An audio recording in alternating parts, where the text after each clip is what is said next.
Hi hello மக்களே வணக்கம். இன்னும் நம்ம சேனல் சப்ஸ்கிரைப் பண்ணாமல் இருந்தால் சப்ஸ்கிரைப் பண்ணுங்கள், பெல் ஐக்கானையும் தட்டி விட்ருங்க.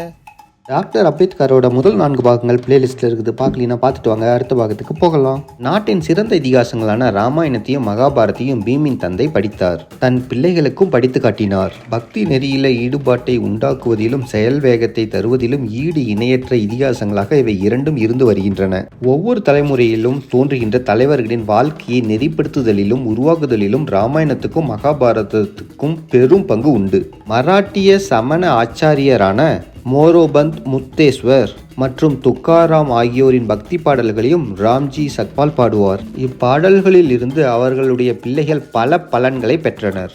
இந்த பாடல்களில் தோய்ந்து படித்ததாலும் பாடியதாலும் இளம் வயதிலேயே மொழியை கையாளும் ஆற்றலும் இசையும் பாடும் திறனும் இவர்களிடம் வளர்ந்தன. மோவில் வாழ்ந்தபோது இராணுவ குடியிருப்பில் வாழ்ந்தனர். இரவில் குறிப்பிட்ட நேரத்தில் வீட்டின் விளக்குகளை அணைத்துவிட வேண்டும் என்ற கட்டாய விதி அக்குடியிருப்பில் இருந்தது. பக்தி பாடல்களில் ஆழ்ந்த ஈடுபாடு கொண்டிருந்த ராம்ஜி சக்பால் இரவில் கதவுகளையும் ஜன்னல்களையும் மூடிவிட்டு மென்மையான குரலில் பாடிக்கொண்டிருப்பார். பீமின் தந்தை தன் பிள்ளைகளுக்கு ஆன்மீக நெறியை ஊட்டுவதில் மட்டும் நின்றுவிடவில்லை. உலக நலன்களை எல்லாம் தன் மகன்களுக்கு வாய்க்க வேண்டும் என்று கருதினார். இராணுவ ஆசிரிய பயிற்சி பள்ளியில் பயின்று தன்னை ஆசிரியராக தகுதிப்படுத்திக் கொண்டார். இராணுவத்தில் பணிபுரியும் ஆண்களுக்கு மட்டுமின்றி அவர்களின் வீட்டில் உள்ள குழந்தைகள், ஆண்கள், பெண்கள் எல்லோருமே கல்வி கட்டாயம் என்று அப்போது இருந்தது. இராணுவ பயிற்சி பள்ளியில் 14 ஆண்டுகள் ராம்ஜி சக்பால் தலைமை ஆசிரியராக இருந்தார். அங்கு பிரிட்டிஷ் 2வது காலார் படையில் சுபேதார் மேஜர் என்ற நிலைக்கு உயர்ந்தார். ஆயினும் அவர் சுபேதார் ராம்ஜி என்றே அழைக்கப்பட்டார். பக்தி இலக்கியங்களை தொடர்ந்து படித்ததாலும் அன்றாடம் பக்தி பாடல்களை உள்ளம் உருக பாடியதாலும் மராட்டிய மொழியில் அவர் வல்லமை பெற்றார். அதனால் தன் மாணவர்களுக்கும் பிள்ளைகளுக்கும் எவ்வாறு மராத்திய மொழி சொற்களை கையாள வேண்டும் என்று கற்பித்தார். ஆங்கில மொழியையும் கற்றறிந்தார். எளிதில் புரியும்படி நம்பிக்கையூட்டும் வகையில் மொழிபெயர்ப்பு செய்வதற்கு தன் மகன்களுக்கும் பயிற்சி தந்தார். இவருடைய மகன்களின் நலன்களை கருதி இவர் எழுதிய கணக்கு பற்றிய குறிப்பு சுவடு ஒன்றை வைத்திருந்தார். கோபாலகிருஷ்ண கோகலே எழுதிய கணக்கு நூலுக்கு வழிகாட்டியாக இச்சுவடி இருந்தது. ராம்ஜி சக்பால் அதிதீவிரமாக மதுக்குடியை வெறுத்தவர். புலாலை ஒருபோதும் தொடாதவர்.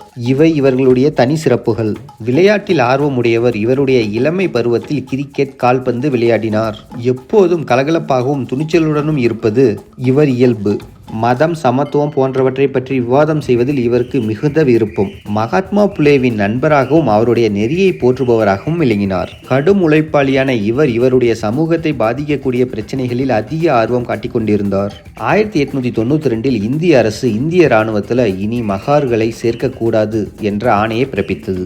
இந்த அநீதிக்கு எதிராக சுபேதார் ராம்ஜி சக்பால் முன்னின்று முனைப்புடன் செயல்பட்டார். அநீதியான இந்த ஆணையை அரசு திரும்ப பெற வேண்டும் என கோரும் விண்ணப்பத்தை எழுதுவதற்காக எப்போதும் உதவிட தயாராக இருக்கும் ராணடேவிடம் சென்றார்.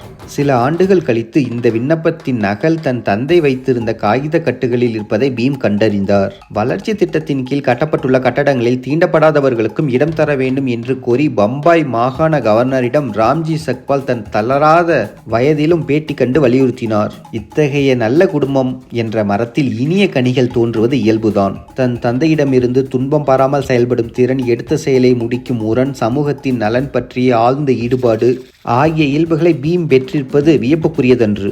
சந்தாராவில் பீம் தொடக்க கல்வியை முடித்தார். உயர்நிலை பள்ளியில் தன் அண்ணனுடன் சேர்ந்து படித்துக் கொண்டிருந்தார். பள்ளி பருவத்தில் தீண்டாமையின் கொடுமை எத்தகையது என உணரும் வாய்ப்பு அவருக்கு விரைவிலேயே ஏற்பட்டது.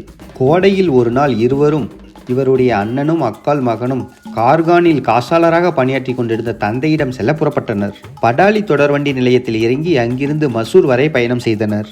இவர்கள் எழுதிய கடிதம் உரிய நேரத்தில் கிடைக்காததால் இவருடைய தந்தை இவர்களுக்காக மசூர் நிலையத்திற்கு வரவில்லை. அப்பா வருவார் என்று பல மணி நேரம் காத்திருந்து அலுத்து போனார்கள்.